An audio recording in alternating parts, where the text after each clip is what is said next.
Eu vou compa- eu vou compartilhar a página. Espera aí que eu não compartilhei. Agora sim. É,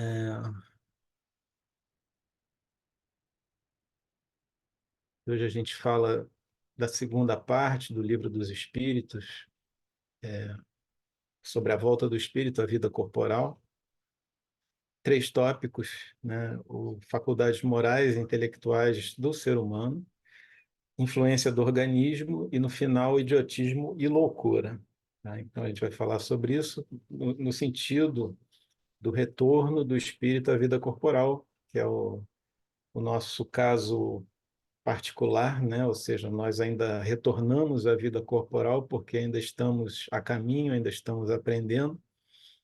Então, nós passamos por isso e certamente passamos por outras coisas que não vão ser vistas aqui, como, por exemplo, aquele medinho, né? Assim, caramba, será que eu vou fazer bem? Será que eu vou cumprir o que se espera de mim, né, nesse retorno? Então, mas a gente aqui vai ver alguns aspectos desse retorno, principalmente no que diz respeito à influenciação do organismo sobre o nosso corpo físico, nossos órgãos.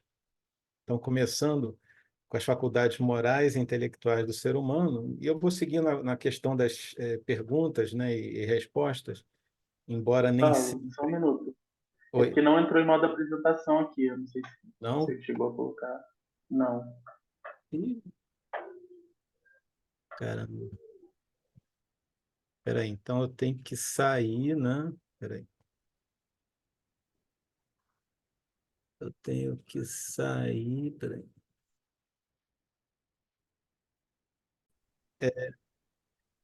Eu vou seguir as perguntas, né? Não necessariamente lendo elas todas, que é cansativo, mas comentando sobre elas. Então, Kardec começa perguntando qual é a origem, né, das nossas qualidades morais, né, tanto boas quanto mais. E a espiritualidade responde, claro, né, são as do espírito nele encarnado. Quanto mais puro for esse espírito, tanto mais propenso ao bem é o ser humano, né? Então eu trouxe essa figurinha que depois de muitos anos me salvou daquelas piadinhas sem graça que a gente desenhava no quadro branco, né? O bonequinho, né? O bonequinho cheio, o bonequinho pontilhado e a estrelinha, né? E aí tinha aquelas piadinhas, ó, foi reprovado no psicotécnico e tal. Então essa figurinha veio me salvar, né? Esse é o nosso esquemático, né? Quando encarnados. Evidentemente está tudo integrado numa coisa só, né? Ou seja, o contato é molecular, né? Molécula a molécula. Então, o que manda, claro, não é o nosso corpo físico em relação às nossas qualidades morais, é o nosso espírito, né? O que nós já amealhamos, o que nós já acrescentamos à nossa essência. Isso é o que determina quem somos nós, quais são nossas qualidades e quais são nossos defeitos também, aquilo que a gente tem que melhorar, aquilo que a gente tem que desenvolver em nós. Kardec faz um complemento de pergunta. é, Dizendo então, quer dizer que então que um homem de bem é a encarnação de um bom espírito e um homem ainda com vícios é de um mau espírito. E aí eles dizem que sim, que é verdade, isso é verdade, mas que ele diz, olha, o homem, a pessoa ainda com vícios, na verdade, é um espírito imperfeito, né? Ou seja, uma pessoa que ainda tem que evoluir, ainda tem que aprender, ainda tem um monte de coisas para descobrir. Porque nesse caso, se a gente acreditasse no espírito mal, a gente acaba voltando àquela ideia do demônio, né? Aquele negócio de existe uma pessoa que foi criada para ser má, né? Isso não existe. Nós somos criados simples e ignorantes. Passamos sim pela feira da maldade, mas a gente vai aprendendo, né? A própria maldade nos ensina a sermos bons, a sermos melhores, né? Então, na verdade, o demônio não existe. Na verdade, o demônio somos nós, ainda muito atrasados, ainda fazendo bobagens, ainda errando muito, né? É isso que até Jesus, sempre quando encarnado aqui, que ele tinha uma conversa com qualquer um de nós, ele dizia: olha, vai e não erres mais, né? O peques que ele falava significa não erres mais. Então, ele sabia, ele sabe que a gente ainda está sujeito a muito erro. Então, é bom que a gente fale, né? Há um espírito em evolução, um espírito a caminho da luz, né? Um caminho a caminho de ser perfeito. Ele pergunta, né? Kardec era cartesiano, né? Ele não era cético, ele queria tudo bem detalhado. Então, ele perguntou ainda se o caráter dos indivíduos que encarnam pessoas, espíritos sem juízo e levianos, qual seria esse caráter, né? E, obviamente, que são exatamente esses indivíduos ainda estranhos, ainda maliciosos, e não raramente pessoas ainda que pensam mais no mal do que no bem, né? Pessoas malfazejas. Então, na verdade, a pessoa fala daquilo que ela tem no coração, né? Como também nos diz Jesus. Kardec questiona, né, que se existem situações ou se existem arrebatamentos que os espíritos ainda não divulgaram para a humanidade, né? E a espiritualidade fala que não. Se houvesse, nós já saberíamos, mas que não, que aquilo que a gente vive é aquilo que a gente tem que aprender, aquilo que a gente tem que superar, aquilo que a gente tem que nos aperfeiçoar.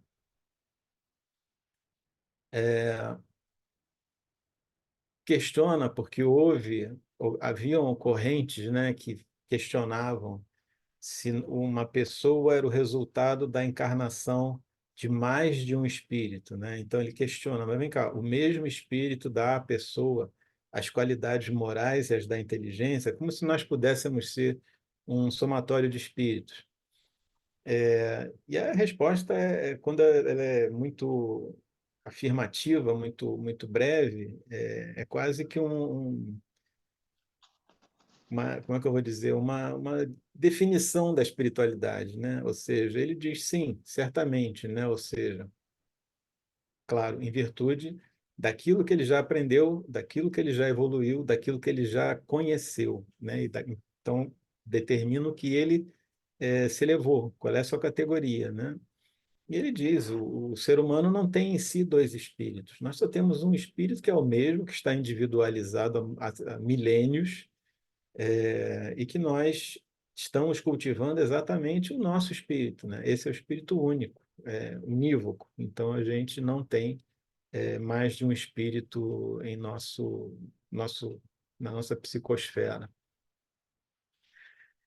Questiona por que alguns homens muito inteligentes, então Kardec na pergunta ele diz, olha, ele entende que esses homens inteligentes seriam espíritos superiores. Sim, superiores intelectualmente. E ele diz, mas são ao mesmo tempo profundamente viciosos, ou seja, são espíritos ainda maus. Eles não são espíritos evoluídos, que pensam nos outros, que têm empatia. Eles são espíritos maus, embora muito inteligentes. E a espiritualidade responde, né? Ainda não são bastante puros, né? Cedem, nesse caso, à influência de espíritos mais imperfeitos. E uma coisa muito interessante que eles também dizem: a nossa ascensão é uma marcha insensível, a gente quase não percebe, mas a gente está sempre em evolução, mesmo que a gente não perceba, não consiga perceber isso. E essa evolução não acontece de forma simultânea em todos os sentidos. Aqui eu me lembro do Dr. Pastana, né, quando ele brincava, né, na reunião pública.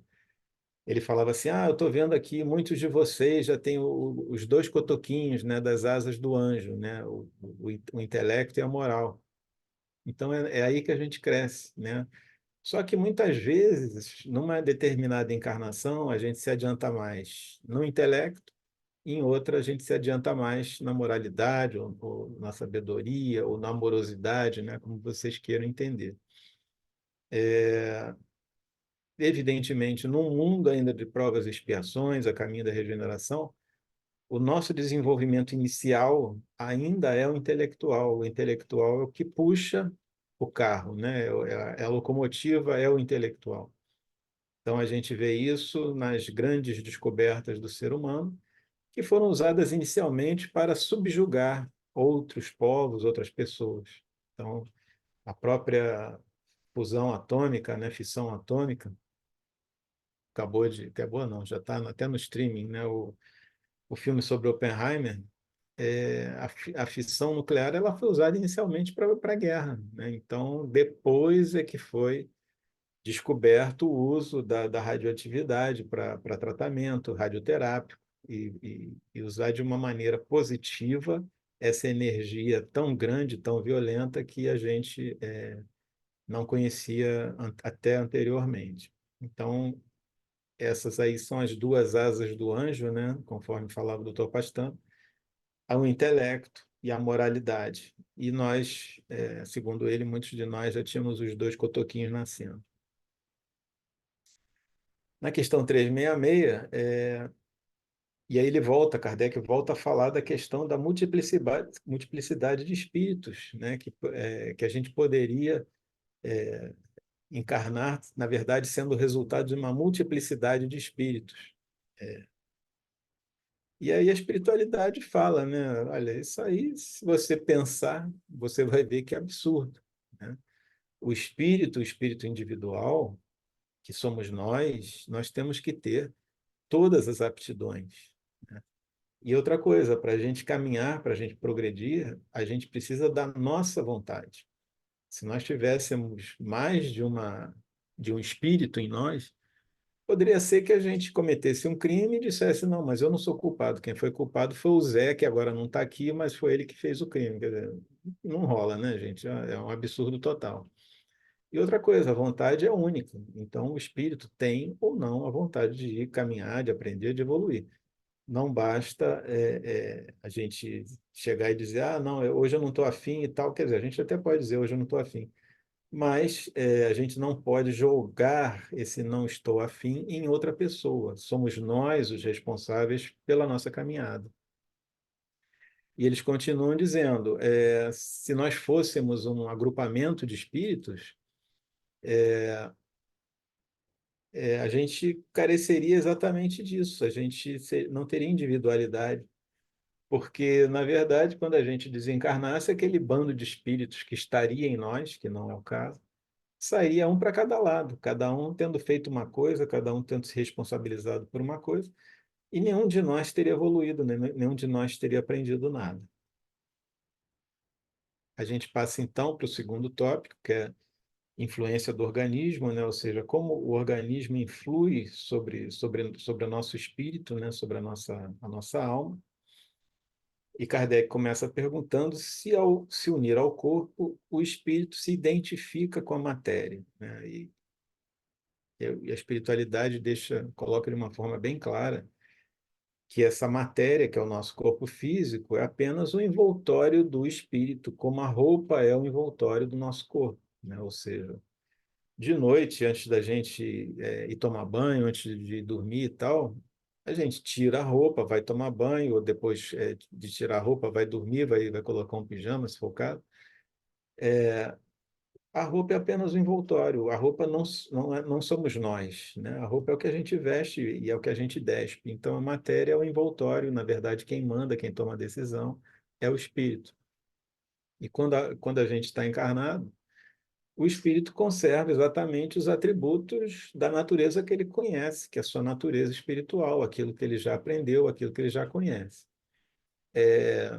Uma coisa que acontece com razoável frequência em reunião mediúnica é quando o acoplamento fluídico que ocorre entre o manifestante e o médium é muito bom, é muito bem feito, é muito completo.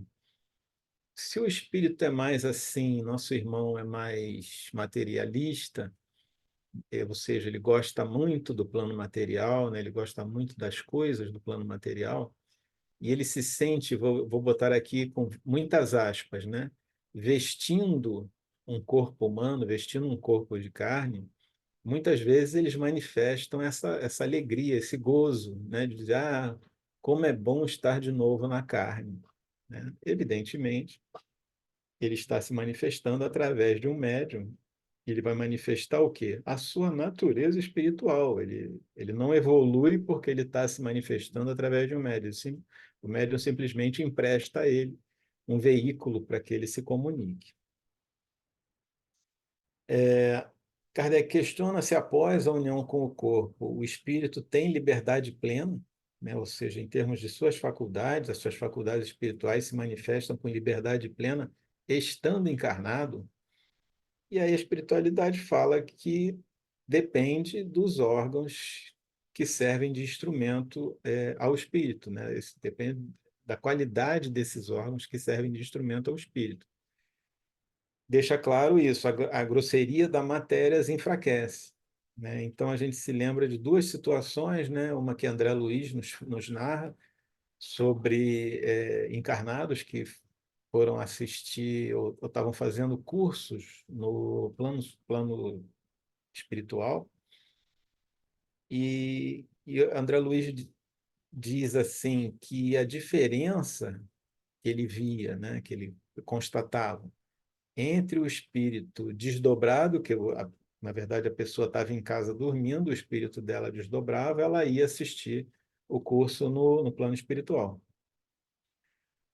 O espírito desdobrado, eles conseguiam ver o cordão fluídico, porque ela ainda estava encarnada, então o cordão fluídico ainda estava ligado ao corpo físico, então eles conseguiam ver o cordão fluídico.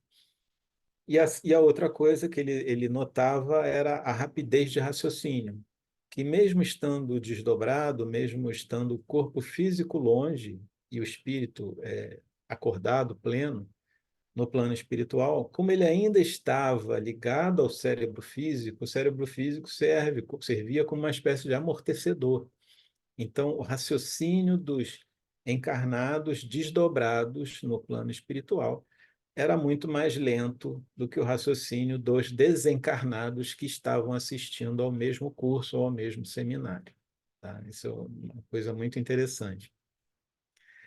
E a outra é que, se eu não me engano, é no A Caminho da Luz, de Emmanuel, né, que ele narra a migração de Capela, os que vieram para a Terra, né, com dois objetivos, né? Um era evoluir, né? Evoluir em relação à capela, porque eles já estavam dissonantes em relação à capela, eles não tinham evoluído na velocidade que capela precisava ou já estava evoluindo.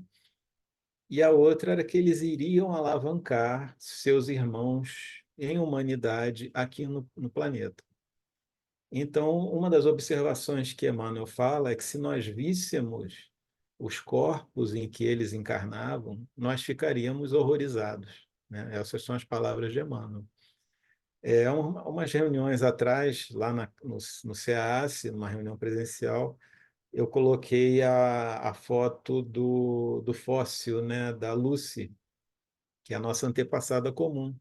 A Lucy era uma Australopithecus afarensis, né? Ela foi os restos, o fóssil dela foi encontrado no Vale de Afar, por isso é que ela é uma Australopithecus afarensis.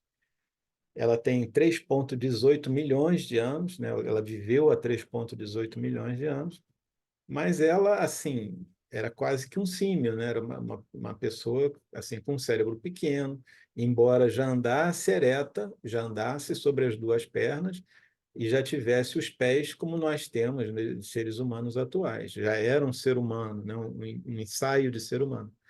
E, de repente, alguns desse pessoal de capela, ou quase todos, encarnaram em Australopithecus. Então, o Emmanuel fala, vocês iam ficar horrorizados se vocês vissem, né, se a gente visse. Mas serviu para que eles prosseguissem, para que eles alavancassem a nossa evolução aqui no planeta. E só como curiosidade, de todos aqueles que saíram de capela e vieram para cá para formar as quatro raças adâmicas, né? Deixa eu ver se eu não me engano, porque são muitas voltas em torno do Sol, né? Os hindus, os egípcios, os judeus e os árias. Daqueles que vieram para configurar a raça egípcia, todos já retornaram à capela, ou seja, eles vieram aqui, evoluíram, ajudaram a evolução do planeta, seus irmãos humanos, e já retornaram à capela.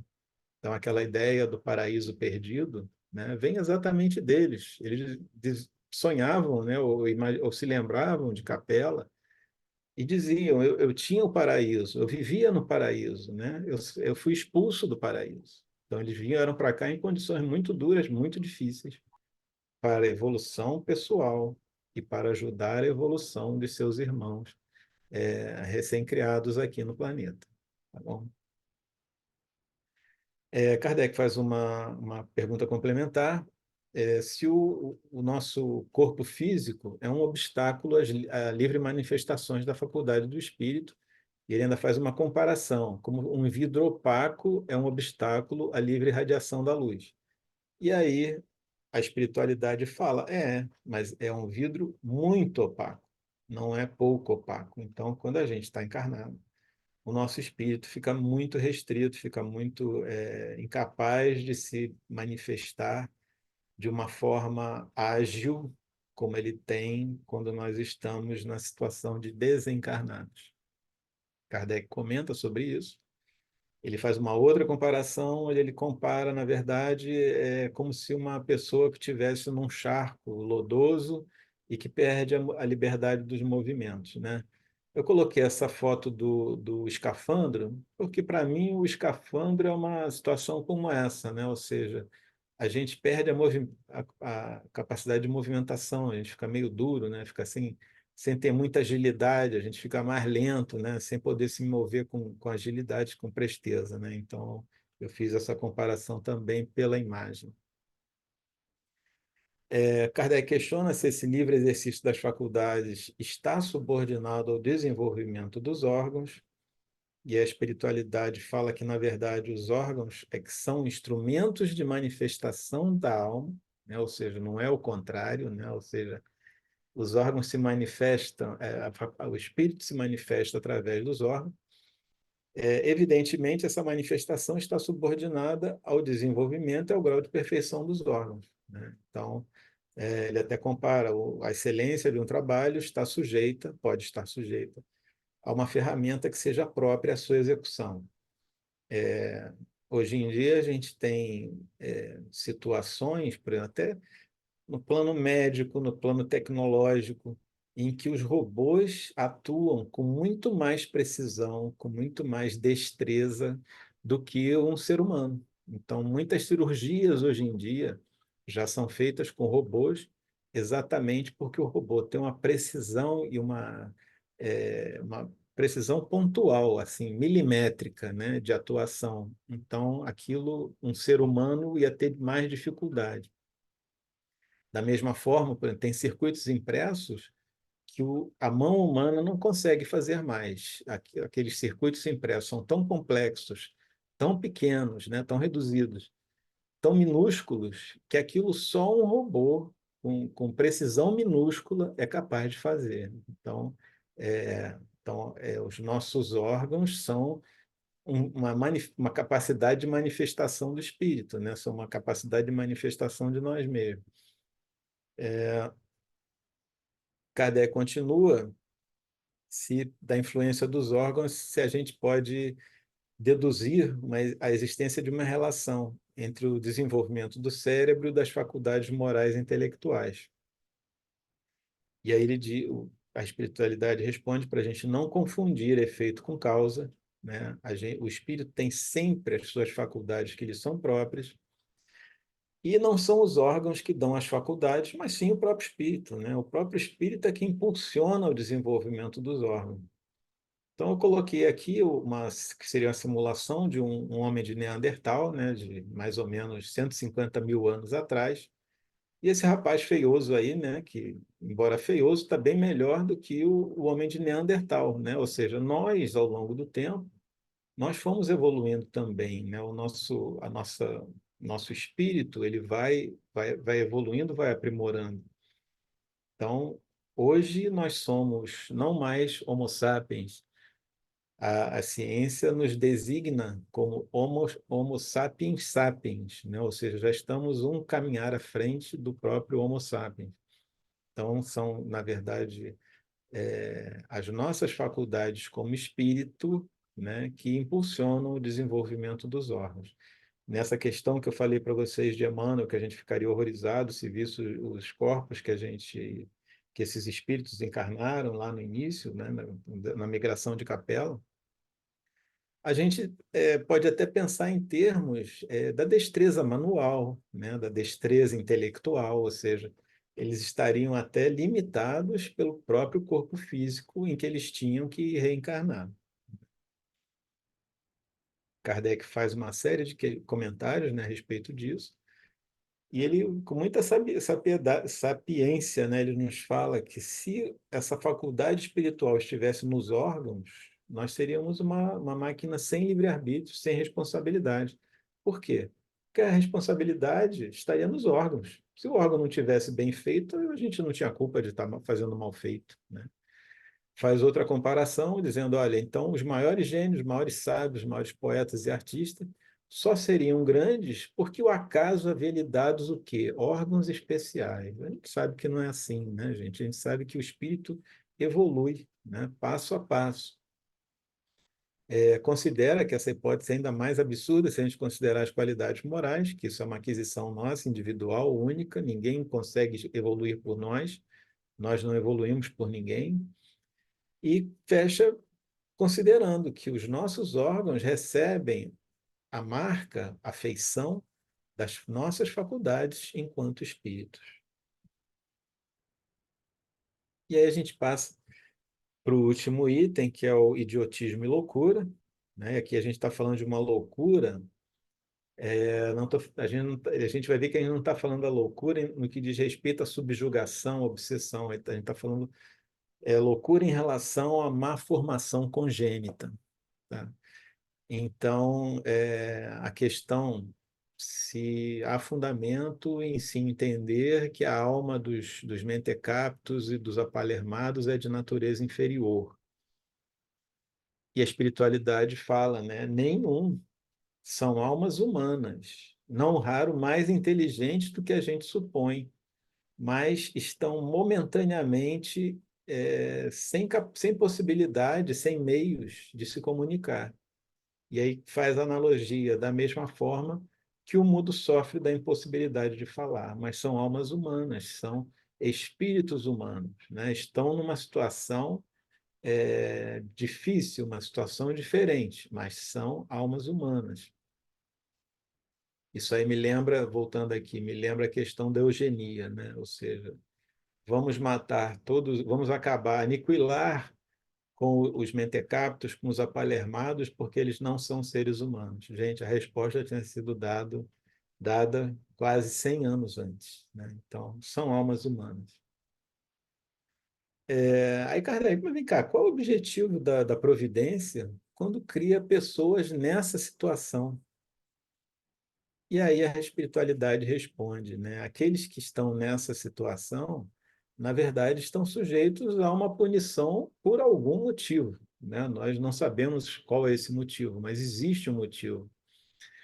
E diz mais, eles estão sujeitos ao constrangimento por não terem a possibilidade de se manifestarem, porque os seus órgãos de manifestação ou não estão desenvolvidos, ou estão defeituosos, ou, como eles chamaram, desmantelados. Então, a gente volta a figurinha para a gente saber que o defeito não está no espírito ou no perispírito, mas o defeito está exatamente no corpo físico, que é o que impede a manifestação do espírito. Kardec faz o subcomentário, né? Não há, então, fundamento em se dizer que os órgãos nada influem sobre as faculdades, e eles fazem uma correção. Nós nunca dissemos que os órgãos não têm influência, né? Têm influência sobre a manifestação das faculdades, mas não são a origem das faculdades, né? Ou seja, a faculdade está no espírito, o conhecimento, a evolução, o nível está no espírito, mas os órgãos têm influência sobre a manifestação. E aí ele também faz uma comparação e diz: olha, um músico excelente com um instrumento defeituoso não vai conseguir dar boa música, mas ele não vai deixar de ser bom músico por causa disso. O instrumento está defeituoso, mas o músico pode ser um virtuoso. Tá? Kardec, então, complementa esse raciocínio com estas observações. A gente tem que distinguir o quê? O que ele chama de estado normal, que é o corpo físico sem problemas, sem defeitos, né? Do estado patológico, ou seja, o corpo físico com problemas. Então, ele diz: no estado normal, a nossa moral, o nosso estado moral, a nossa vida moral, vence os obstáculos que a matéria lhe opõe. Pode vencer, pode não vencer, mas o objetivo é que ele vença, né? Porém, há casos em que a matéria oferece uma tal resistência que as manifestações do espírito ficam ou obstaculizadas ou desnaturadas ou desfeitas, como nos casos exatamente do idiotismo e da loucura. Então ele diz: esses são os casos patológicos. Então, nesse caso, a alma não goza da sua liberdade, né? Pelo menos da sua liberdade plena. E nesse caso, até a lei humana a isenta de responsabilidade sobre seus atos, porque sabe que ela não tem capacidade de ação em relação à sua própria, o seu próprio estado moral. Tá? Então, até a lei humana reconhece isso. Kardec questiona qual será o mérito da existência, né, que com os mentecaptos, os apalermados, que não podem fazer nem o bem nem o mal, se acham incapacitados de progredir. Então, a espiritualidade responde: é uma expiação, né, já que eles estão nessa situação independentemente da vontade ou da atuação deles, e essa expiação decorre de algum abuso que fizeram de faculdades ao longo do tempo. E eles mesmo utilizam essa figura, né? É um estacionamento temporário, é uma parada temporária, ou seja, uma pausa para, vamos dizer assim, reflexão. Kardec, cartesiano, né, de uma forma cartesiana, pedagógica, ele questiona: pode o corpo de um apalermado conter um espírito que tenha sido um homem de gênio numa existência anterior? Sim, o gênio, ou seja, o talento, se torna muitas vezes algumas vezes um flagelo quando ele é abusado pelo ser humano. Então aquela parábola dos talentos, na verdade, a gente conhece aquele talento que é multiplicado por 10, a gente conhece o talento que é multiplicado por 5, e a gente conhece o talento que é enterrado. Mas aqui ele está falando, de repente, de um talento que é usado de forma negativa, né? Então, o talento que é enterrado, o talento que é usado de forma negativa, vai querer, pela lei divina, uma equiparação de situações, né? Ou seja, você não usou bem o seu talento, então retorna com, de repente, o mesmo talento ou com outro talento e faz bom uso do seu talento, né? Então, vai lá, tenta de novo, tal, né? Então, a gente vê, não apenas enterrar um talento é uma coisa negativa, não desenvolver o talento é uma coisa negativa. Usar o talento de uma forma errada também é uma coisa negativa. Kardec nos fala sobre essa questão da moralidade e intelectualidade, ele nos diz exatamente isso. Muitas vezes o moral não está em proporção com o intelectual.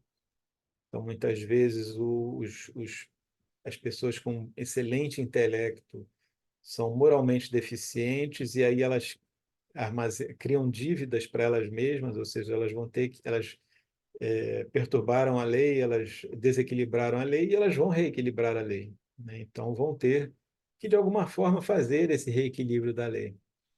Então, Kardec nos afirma, né, que muitas vezes resulta uma resistência pior da que tiveram antes, e essa existência lhes é causa de sofrimentos. Faz uma comparação também, muitas vezes esse embaraço que o espírito encontra é como se ele estivesse de mãos atadas, né? E não conseguisse se manifestar como ele gostaria de se manifestar. Então ele diz: os mentecaptos, os apalermados, tiveram o cérebro danificado, como o aleijado tem as pernas danificadas e como o cego tem os olhos danificados. Exatamente Nesse livro Caminho da Luz, eu falei para vocês agora, ainda há pouco, a gente ficaria, de repente, conforme palavras de Emmanuel, horrorizados se a gente visse os corpos em que os nossos irmãos de capela reencarnaram aqui no planeta. Uma pergunta aqui delicada, né? Kardec questiona se na condição de espírito livre tem o idiota ou o apalermado consciência do seu estado mental. Então, vocês imaginem, né? Aquela figurinha, porque o idiota, efetivamente, como qualquer um de nós, né? O apalermado, como qualquer um de nós, ele desdobra durante o sono, né? E ele vai ao plano espiritual. No plano espiritual, ele está em quê? Em espírito e perispírito. E aí cabe a pergunta: estando desdobrado, ele tem consciência do seu estado mental? E a resposta é exatamente essa. Frequentemente ele tem essa consciência. Entende que as amarras que lhe prendem, né, a sua liberdade como espírito, na verdade, são uma prova e uma expiação. Então, frequentemente ele tem esse conhecimento. Pergunta ainda na loucura qual é a situação do espírito. E a espiritualidade responde: quando o espírito está em liberdade, ele recebe diretamente suas impressões e ele exerce diretamente suas impressões sobre a matéria. Só que quando ele está encarnado, ele já está em situação diversa, né? Ele precisa desse auxílio de órgãos especiais. Se perde os olhos, fica cego; se perde o ouvido, fica surdo, e por aí afora. Se o cérebro for atacado, né, ou modificado, parcial ou inteiramente, a gente vai entender que o espírito, tendo a seu serviço, né, a sua mão, somente órgãos incompletos ou alterados, ele vai estar numa situação de perturbação, que ele, quando está desdobrado, pode ter perfeita consciência, mas não tem como resolver. É como se fosse uma prisão, né? Ele fica naquela situação de saber, mas não poder fazer nada a respeito. Uma subquestão, então, o que é desorganizado é sempre o corpo e não o espírito? Sim, claro, né? Mas aqui uma observação importante. Assim como o espírito atua sobre a matéria reage sobre o espírito, dentro de determinados limites. E pode ser que o espírito fique impressionado temporariamente, exatamente por essa alteração desses órgãos pelos quais ele recebe e transmite impressões ao mundo exterior. Então, esse constante intercâmbio espírito-matéria pode impressionar o espírito por conta dessa deficiência que eventualmente o corpo tenha, e ele começa a entender que ele está, de certa forma, deficiente, o que é apenas uma impressão. E ele diz: pode ser que, mesmo durando longo tempo a loucura, essa repetição desse contato, desse intercâmbio, exerça sobre o espírito uma influência que ele só vai se libertar depois que ele tiver se libertado de toda a impressão material. Quando é isso? Quando ele desencarnar. Então ainda vai levar um tempo até ele conseguir tomar posse de si mesmo, tomar consciência de si mesmo, que vai ser quando ele conseguir se libertar de toda a impressão material causada exatamente por aquele corpo danificado que exercia influência sobre ele. Influência, tá, gente? É apenas influência. Kardec pergunta por que razão a loucura leva a pessoa algumas vezes ao suicídio. E a resposta é que, na verdade, a pessoa sofre, né? O espírito sofre porque pelo constrangimento em que se acha, pela impossibilidade que ele tem de se manifestar livremente, sabe que está preso num corpo defeituoso, não tem o que fazer, e aí ele pode tentar procurar na morte uma forma de quebrar essa prisão. Kardec questiona se depois da morte o espírito do alienado se ressente desse desarranjo de faculdade, e a resposta é sim, pode se ressentir, até que se desligue completamente da matéria, conforme nós já comentamos ainda agora na questão anterior. Da mesma forma como a pessoa se ressente, né, quando a gente acorda no susto, né, de uma certa perturbação ainda do sono. A gente leva um tempo para se localizar, para a gente tomar consciência de si mesmo, tá? Então, até que ele se desligue completamente da matéria, ele vai se ressentir desse desarranjo. E a última questão, de que modo a alteração do cérebro reage sobre o espírito depois da morte? E a resposta é essa, como se fosse uma recordação. Ele sente uma opressão, né, como se tivesse um peso oprimindo ele, ele não teve a compreensão de tudo que se passou durante o seu estado de loucura, e ele precisa de um certo tempo para se pôr a par de tudo, para exatamente tomar consciência de si mesmo. Quanto mais tempo durar a loucura na vida encarnada, né, na vida terrena, mais vai durar essa incerteza, essa insegurança, esse constrangimento depois da morte. E, uma vez liberto do corpo físico, ele vai se ressentir por algum tempo exatamente da impressão dos laços, né? Porque a matéria reage sobre o espírito, que desses laços que o prendiam como espírito ao corpo físico. Tá? Então, esse é o nosso estudo de hoje. Agora a gente passa para a parte do e agora Maria, e agora José. Isso é um copyright da Tânia, tá? Então estou fazendo aqui observação para não ser processado judicialmente aqui. Estou brincando, tá, gente? Então, o que que a gente pode falar sobre isso? Eu peguei a opinião, não exatamente sobre a questão do espiritismo, mas eu estou trazendo as ideias de um homem que viveu no século XII.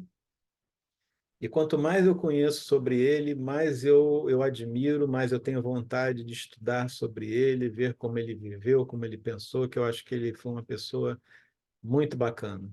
Então, o que ele nos diz sobre a nossa própria natureza, né? Nada se opõe a que a natureza humana tenha sido destinada a um fim mais alto depois do pecado. Lembrando que ele viveu no século XII, ele foi um religioso, então ele estava focado na questão do pecado, mas a gente vai seguir aqui. O que que ele diz? Efetivamente, Deus permite que os males aconteçam para deles tirar um bem maior. Então, no século XII, um religioso falar isso, ele estava correndo o risco de, né, vocês sabem, né, passar pelo crivo de uma entidade terrível daquele tempo. E ele complementa dizendo: daí a palavra de Paulo de Tarso, onde avultou o pecado, superabundou a graça. Vocês sabem quem falou isso? Se não souberem, eu vou dizer agora. São Tomás de Aquino, citando o Novo Testamento, carta de Paulo aos Romanos, capítulo 5, versículo 20. Então, olha só que bacana, gente. Deus permite que os males aconteçam para deles tirar um bem maior. Onde avultou o pecado, superabundou a graça. E foi Tomás de Aquino que justificou a concepção de Nossa Mãe Santíssima, quando ele brilhantemente ele fala para os líderes da igreja na época, dizendo que Maria havia sido justificada antes da concepção, porque naquela época os líderes da igreja entendiam que sexo era pecado. Então, eles não conseguiam fazer com que, eles não queriam que Jesus tivesse nascido de uma relação sexual, porque aquilo era pecado. Então, São Tomás de Aquino, naquela época, sem ir para a fogueira, ele falou: Maria foi justificada antes da concepção. Ela não teve pecado nunca. Gente, esse homem, para mim, é fantástico. Então, eu ainda vou estudar, ainda vou correr atrás para conhecer melhor essa pessoa que eu conheço tão pouco, e aquele tão pouco que eu conheço, eu acho maravilhoso. E para terminar, duas afirmativas de alguém que a gente ama muito e que muito nos ama. Sois deuses, né? Tudo que faço podereis fazer e até muito mais. Então, ninguém mais, ninguém menos que o nosso mestre maior. E a outra que ele nos disse: brilhe a vossa luz, né? Vós sois a luz do mundo, né? Deixe a sua luz brilhar, não deixe a escuridão tomar conta, brilhe a vossa luz. Gente, era isso que eu tinha para hoje. Agradeço a sua paciência, o seu carinho. Desejo a todos ainda um excelente fim de domingo, uma semana maravilhosa pela frente, com muita paz, com muita tranquilidade, com muito amor. Um grande abraço a todos.